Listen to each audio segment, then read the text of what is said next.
La TVT au cœur de l'information.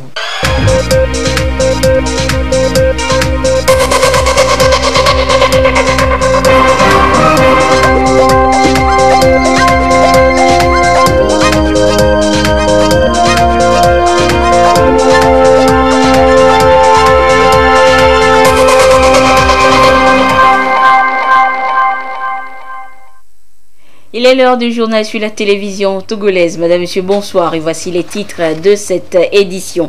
Le nouveau ministre en charge de l'agriculture a rencontré ce week-end les acteurs du secteur coton.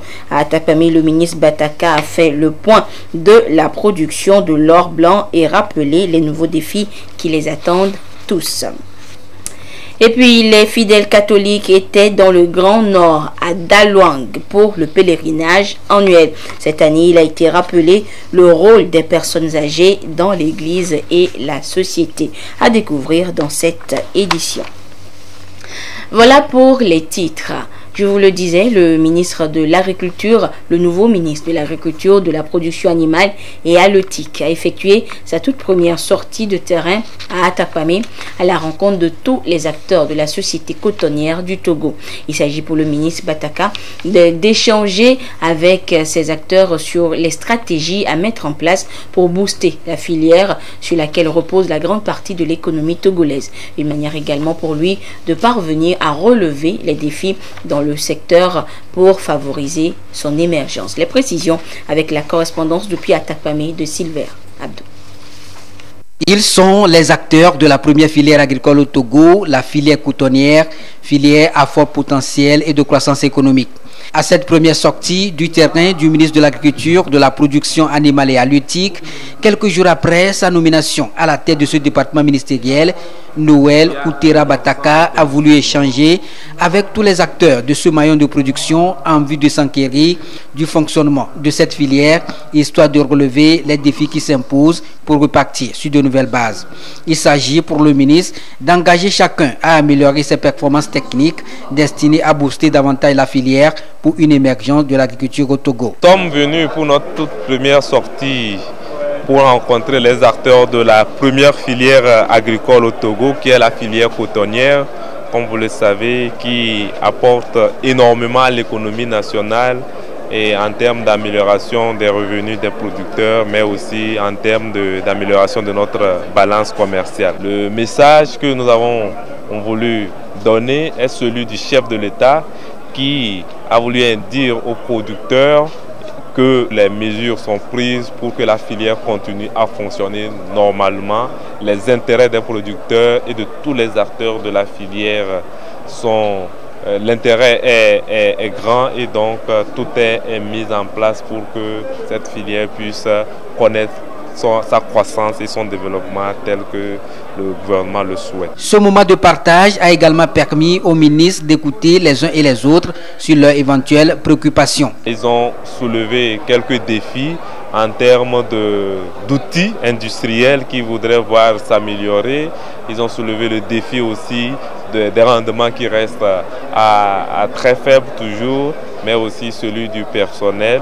Nous les avons rassurés qu'une attention particulière sera accordée à ces défis afin que la filière se transforme et que le Togo devienne l'un des champions en matière cotonnière en Afrique. Pour la campagne 2018-2019, la nouvelle société cotonnière du Togo NSCT a atteint une production de 127 000 tonnes et envisage pour la campagne 2019-2020 une production de plus de 150 000 tonnes afin d'atteindre les 200 000 tonnes à l'horizon 2022. Et au moment où la filière traverse les turbulences, le ministre a profité de l'occasion pour en appeler chacun au centre de responsabilité destiné à veiller au mieux à la qualité de la gouvernance dans le secteur pour une meilleure performance de la filière coton au Togo. Agriculture toujours, et cette fois à Kara, le projet de développement de la production rizicole dans la région expérimente une technique de fabrication de fertilisants agricoles. Il s'agit du lombric compostage. Le PDPRK a réalisé des essais pour mesurer l'impact de cet engrais sur les cultures, notamment le riz. Il conclut avoir enregistré des résultats très encourageants. Comment se fabrique alors le lombric compostage? Que peut-on bénéficier en utilisant ce fertilisant organique? Les réponses dans ce dossier réalisé pour nous par Nestor Mozo. Le lombric compostage, une technique de production de l'engrais biologique. Le projet de développement de la production risicole dans la région de la Kara, PDP-RK, mène une expérience dans ce domaine. Comme le nom l'indique, le lombric compostage se fait avec les lombrics, communément appelés vers de terre. À ces lombrics s'ajoutent des balles de riz, des fales d'arachide, des épulchures de manioc ou d'igname, des cartons pour ne citer que ces matières. Les lombrics utilisent leurs enzymes pour décomposer ces matières pour donner du compost. On prend le lombric, on prépare ce que nous appelons une litière. Et cette litière-là doit contenir le lombric en question. Donc une fois qu'on a mis la litière en place, l'élément qui est précomposté, on ajoute du carton. En fait, le carton, ça joue un rôle important. C'est que ça doit maintenir l'humidité. Parce que les lombrics, ils vivent seulement dans les milieux où c'est humide. Donc, on doit, avec le carton, arriver à maintenir l'humidité à un taux avoisinant les 80-90%. Voilà. Donc, une fois que tout est préparé, que la litière est mise dans le bac, comme vous le voyez là-bas, on met l'élément précomposté à côté. Et on arrose abondamment. Et nous couvrons avec du carton et on suit le lombricomposteur. C'est ça comme ça qu'on appelle le bac. On le suit pendant toute la durée, qui peut aller de 2 à 3 mois. La technique a été apprise en Thaïlande lors d'un voyage d'études. Les essais pratiqués avec le lombricompost ont donné des résultats satisfaisants. On peut retenir que le lombricompost permet d'augmenter le rendement des cultures et pratiquer à 3 ou 6 tonnes à l'hectare plus demi-dose d'urée permet à la culture d'avoir un bon rendement. Et tel est l'objectif de notre expérimentation, diminuer la quantité d'amendement en engrais chimiques. Le lombric compost apporte non seulement les matières nutritives à la plante, mais aussi améliore la texture du sol. L'emploi répété des engrais chimiques, purement chimiques, dénature le sol. Quand vous mettez toujours de l'engrais chimique, à un certain moment, le sol ne répond plus. Et donc, le sol a besoin de la matière organique. Donc, le constat est là. Et disons que pour améliorer la structure du sol, sommairement, au vu des résultats, disons que le lombricompostage a donné quand même des résultats probants et que nous proposons l'année prochaine d'amener ça en milieu paysan pour essayer de travailler ensemble avec les producteurs. La phase de vulgarisation va nécessiter la lombriculture, ce qui va permettre au PDP-RK de multiplier les lombrics afin d'avoir une certaine quantité qui devra être mise à la disposition des paysans pour qu'ils puissent réaliser eux-mêmes le lombric compost. Les responsables de l'association Femmes d'Action ont réuni hier à Lomé les jeunes filles lycéennes pour les entretenir sur les questions liées à la sexualité. Connaît ton corps? La préservation des grossesses précoces et avortements étaient des thèmes abordés. Il s'agit pour cette association d'amener les jeunes filles à s'inspirer des exemples de leurs aînés pour exceller dans leurs études et devenir plus tard des leaders. Rachel Aokou pour les précisions. Des femmes d'influence dans leur rôle de mère de famille. Elles sont ici non pas pour prendre des décisions ou donner des ordres, mais échanger avec leurs filles sur les questions liées à la sexualité.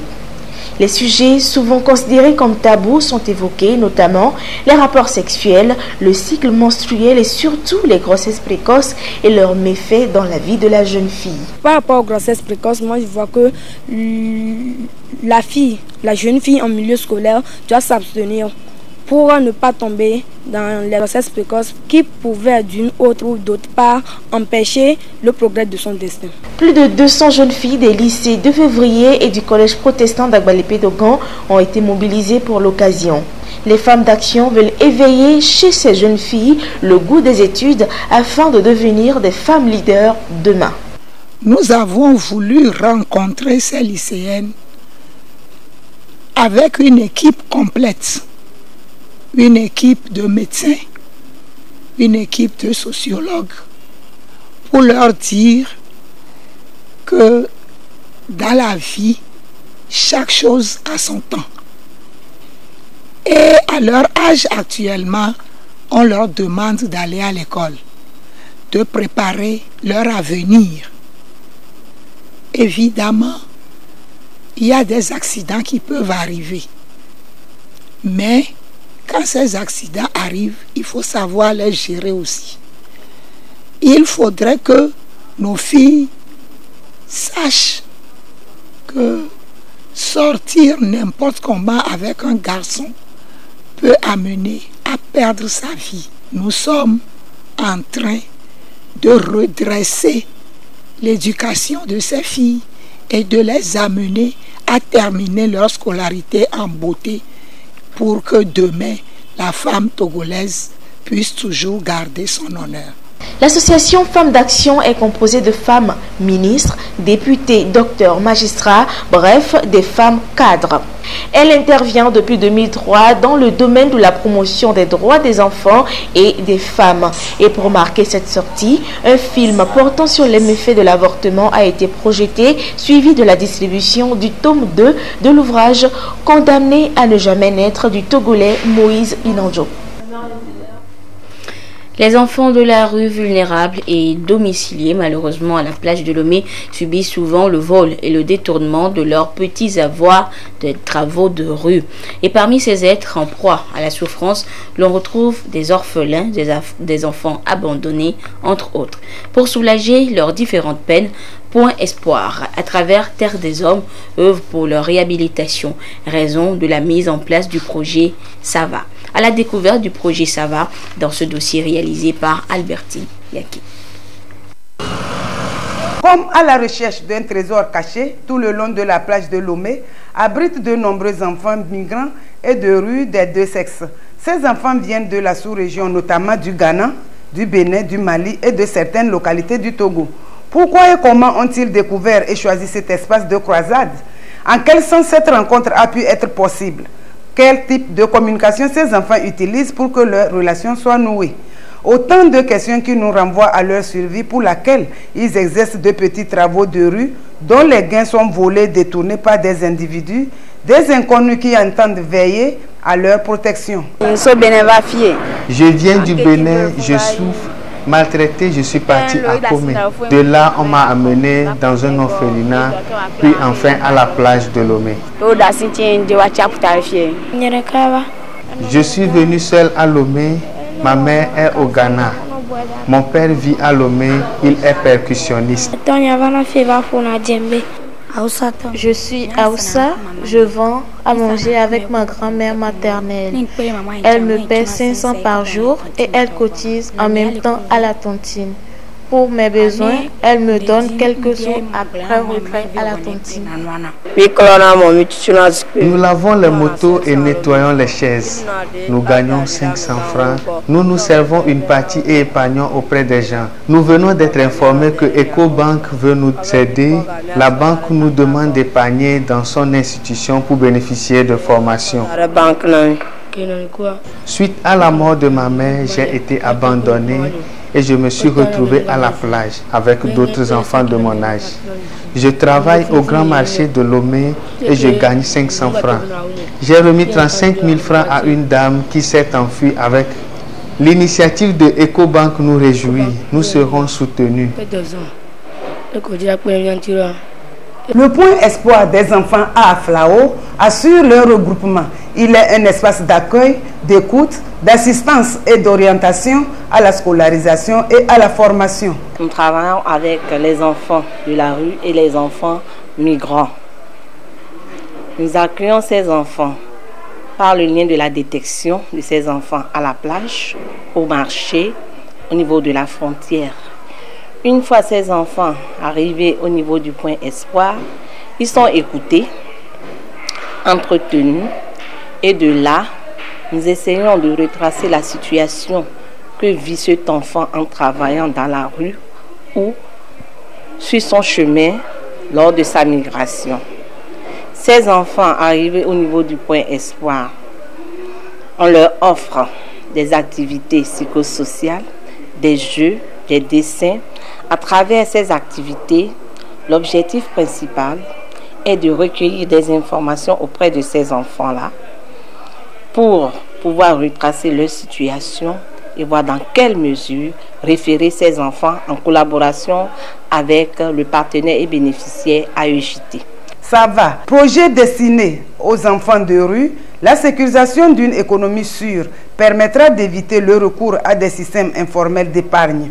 Pour donc accompagner ces enfants à l'autonomisation financière, une formation orientée vers la micro-épargne est donnée par les animateurs et enfants co-animateurs sur la méthode de recherche action participative. Ce projet a pour objectif général d'améliorer la sécurité, l'indépendance et les compétences des enfants, de sorte que ces enfants puissent animer de façon collégiale avec l'équipe de projet, c'est-à-dire une co-animation, une co-gestion de services financiers. Et spécifiquement, il s'agira d'établir un réseau d'épargne entre les points espoir et les sous-agents de confiance, de sorte que les enfants puissent trouver solution à leurs besoins. Réduire considérablement de nombreux cas des enfants migrants et de rue, les acteurs du projet SAVA ont mobilisé des animateurs et enfants chercheurs sur la méthode de recherche participative. Ceci en vue d'obtenir à la base des informations collectées auprès des enfants bénéficiaires dans le but de garantir le succès du projet. Et parlons toujours des enfants vulnérables. Comme chaque année, l'ONG Appel et Orientation à l'Islam et de Bienfaisance était aux côtés des orphelins ce dimanche. Un millier d'orphelins venus d'Atakpamé, Palimé et Lomé ont bénéficié d'allocations de bourses et d'aides financières de la part de l'ONG. L'objectif est de recadrer ces enfants orphelins et vulnérables afin de leur garantir un meilleur avenir. Aïcha Ziebo, Ramdan Bassina. L'ONG Appel à l'orientation à l'islam et à la bienfaisance AOIB octroie chaque année, et ce depuis 2003, des bourses et soutiens matériels à ses pensionnaires. Et pour le compte de l'année 2018, 2112 orphelins sur toute l'étendue du territoire sont pris en charge, dont 1080 qui reçoivent ce jour une bourse de 250 000 francs CFA chacun et des pagnes qui viennent d'Atakpamé, Palimé et Lomé. Notre structure pense qu'il est du devoir de tous d'apporter chacun son soutien aux orphelins. Nous ne faisons pas de distinction de religion ni de sexe. Nous allons poursuivre cette œuvre pour le bien des familles qui nous ont confié leurs enfants, qui sont l'avenir de demain. Grâce aussi au soutien du gouvernement à travers le ministère de l'Action sociale, cette structure étend ses actions à l'intérieur du pays. Ce ministère inclut dans ses projets le soutien aux enfants vulnérables. Cette ONG participe à la prise en charge d'une partie des groupes cibles qui sont confiés au ministère, et c'est pour cette raison que le ministère a de bonnes raisons d'accompagner sur le plan technique, d'accompagner sur le plan moral et d'accompagner sur le plan politique cette ONG. Le ministre en charge de la communication présent à cette cérémonie a salué l'excellence des relations qui existent entre le Togo et les pays frères qui soutiennent cette ONG et a insisté sur la nécessité de préserver les acquis de paix nécessaires pour tout développement. Exprimer notre reconnaissance aux responsables de ces pays qui sont des pays donateurs. Et si ces pays continuent par lui faire confiance, c'est parce que ces pays ont déjà eu la preuve que les destinataires de ces aides, notamment les orphelins et ceux qui sont dans la misère, sont les vrais bénéficiaires. Et nous sommes persuadés que parmi ces orphelins, un jour, c'est certains d'entre eux qui prendront la parole en qualité de ministres, en qualité de directeurs généraux. Nous les encourageons à avoir une collaboration avec le ministère de l'Action sociale. C'est à partir de cette collaboration-là que l'ONG pourra travailler dans de bonnes conditions avec le gouvernement. La prise en charge des 2112 orphelins est évaluée à plus de 800 millions de francs CFA. C'est dire que l'islam, religion de paix, accorde aussi une attention particulière aux démunis et aux orphelins. Dans le cadre de la lutte contre le changement climatique, l'Union européenne accompagne les pays en développement, dont le Togo. Et parlons justement de notre pays, c'est à travers le PALCC. Entendez, programme d'appui à la lutte contre les changements climatiques. Et en septembre dernier, une signature de convention est intervenue entre l'Union européenne, le ministère en charge de l'environnement et des ONG impliquées dans ce programme. La phase des activités sur le terrain est sur le point de commencer et déjà les activités préparatoires dans ce reportage signé Nestor Mozo. Depuis 11 ans, l'Union européenne a pris des mesures visant à intégrer pleinement la problématique de la lutte contre le changement climatique à ses programmes d'aide au développement. Dans cet esprit, l'UE a mis en place l'Alliance mondiale contre le changement climatique.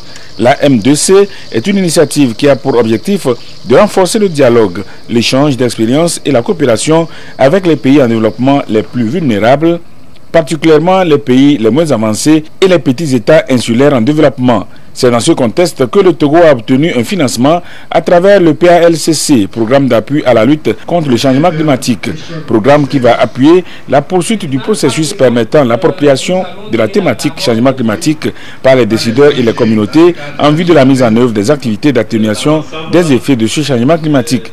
C'est ce qui a amené l'unité de gestion du PALCC à effectuer une tournée dans les chefs-lieux de région pour lancer les activités prévues. En avril 2018, on était déjà passé pour le lancement de ce programme. Et près de 70% des ressources de ce programme sont destinées aux ONG. Et les ONG qui doivent venir donc appuyer les communautés à la base. Donc c'est dans le cadre, une fois que ce financement a été effectif au niveau des ONG, il était nécessaire de venir maintenant sur le terrain vers les communautés, vers les populations locales, pour leur expliquer ce que ces ONG-là doivent mener comme action, pour faciliter donc la collaboration entre les communautés et les ONG et surtout pour que les communautés soient capables, avec l'appui des services techniques, de suivre réellement la mise en œuvre de ces activités sur le terrain et faciliter alors le suivi de tout ce programme. Les principales actions des ONG, c'est les actions de gestion durable des forêts, des terres, les actions d'efficacité énergétique à travers la diffusion des foyers améliorés, la formation des formes carbonisatrices et le renforcement des capacités à travers les sensibilisations et les formations des organisations locales en matière de lutte contre les changements climatiques. 6 projets ont été retenus pour être mis en œuvre par 5 ONG sur une période de 5 ans. Il s'agit de Agronomes et Vétérinaires sans frontières, ODIAE, AJA, Agaïb Central et Entrepreneurs du Monde. Ces ONG et le ministère en charge de l'environnement ont obtenu une subvention de l'Union européenne de 10 millions d'euros, soit 6,5 milliards de francs CFA. Et nous poursuivons avec cette visite d'Emmanuel Macron en Égypte. Visite stratégique pour le président français qui a rencontré son homologue égyptien Abdel Fattah al-Sisi. Une trentaine d'accords ont été signés entre les deux pays dans divers domaines, notamment la santé, les énergies renouvelables ou encore les transports et la culture. L'Égypte est aujourd'hui un partenaire privilégié de la France et le pays des pharaons joue également un rôle de médiateur dans le conflit interpalestinien. Mais plusieurs observateurs évoquent d'autres raisons de ce rapprochement entre Paris et le Caire. Alors, quels sont les enjeux de cette visite d'Emmanuel Macron en Égypte? C'est le dossier géopolitique de cette édition. Il est signé Augustin Kossi. Une visite officielle du président de la République française Emmanuel Macron en Égypte pour renforcer la coopération stratégique entre les deux pays. Les relations entre Paris et le Caire étant fondées sur des liens historiques, le pays des pharaons représente un allié sûr pour la France au Moyen-Orient. Ces 2 dernières années, les rencontres bilatérales se sont multipliées entre les chefs d'État des deux pays, alors que la France considère l'Égypte comme un pôle de stabilité dans la région. Pour l'Élysée, l'Égypte est un pays de 300 millions d'habitants, absolument essentiel pour la sécurité et la stabilité du Moyen-Orient et de l'Europe.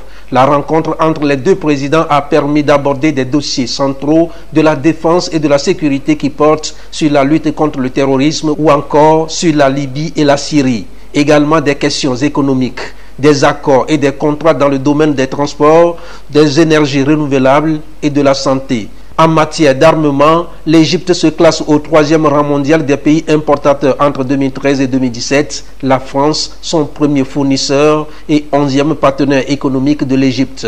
Ces contrats soulèvent interrogations et débats quant au respect des droits de l'homme.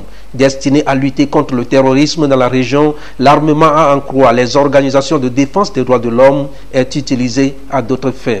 Elles font pression sur la France, exigeant des comptes sur sa proximité avec l'Égypte. Paris a promis un dialogue de vérité avec le Caire et Al-Sisi, un échange respectueux mais franc, sans interventionnisme ni leçon. Alors que Emmanuel Macron cherche un gilet de sauvetage pour se mettre à l'abri des gilets jaunes en France, serait-il érigé en donneur de leçons à son homologue égyptien? Aujourd'hui, poussé par les ONG et l'opinion publique, le chef d'État français dit vouloir mettre clairement sur la table les sujets sensibles. Les enjeux de cette visite pourraient prendre également une tournure stratégique pour la France et sa politique en Afrique, puisque l'Égypte prend la tête de l'Union africaine en succédant au Rwanda. En tout cas, chaque État étant souverain, l'on ne pourra imposer à tous la même société et un seul chemin à suivre, même s'il existe une méthodologie idéale pour la bonne gouvernance et l'état de droit. Retour en page nationale et direction Kara, ou l'université de Kara, où les étudiants en année de master en planification de développement viennent de bénéficier de matériel informatique pour leur recherche, un appui qui leur est apporté par le programme des Nations Unies pour le développement PNUD.